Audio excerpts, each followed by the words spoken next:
এই বিয়ে বাড়িটা কিন্তু একদম অন্যরকম। রাজবাড়ি।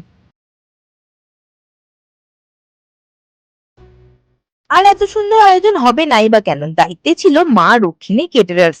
প্রথমেই ছিল গন্ধরাজ চিকেন, ডিমের ডেভিল, ভেজিটেবিল চপ। এগুলো কিন্তু এখন বিয়ে বাড়িতে দেখাই যায় না, একেবারে ট্রেডিশনাল বেঙ্গলি ফুড। সাথে মাটির ভাঁড়ের চাকা কি করে মিস করি বলতো? ও তারপর ফুচকাও একটু ট্রাই করে নিয়েছিলাম, এটা কিন্তু মাস্ট ট্রাই। তারপর একটু বিয়ে দেখিয়ে নিয়ে ডাইরেক্ট চলে গেলাম কিন্তু আমরা একদম মেন কোর্সে। আর সাজানো গোছানোটা দেখেছো, একদম অথেন্টিক বেঙ্গলি স্টাইল। ছোলার ডাল থেকে শুরু করে আলুর দম, মাটন, পাতুরি, পোলাও, একবারে অথেন্টিক বেঙ্গলি স্টাইলে সমস্ত রান্না বান্না ছিল। ভেজেও অনেক অপশন ছিল। গরমা গরম লুচি, ছোলার ডাল, আলুর দম, ফিশ ফ্রাই, পাতুরি দিয়ে জম্পেশ করে প্লেটটা সাজিয়ে নিলাম। আর মাছের কোয়ালিটি দেখেছো, এক কথায় অসাধারণ ছিল কিন্তু। শেষ পাতে চাটনি, পাঁপড় আর নর্থ কলকাতা খ্যাত মিষ্টি, রসগোল্লা এবং সন্দেশ।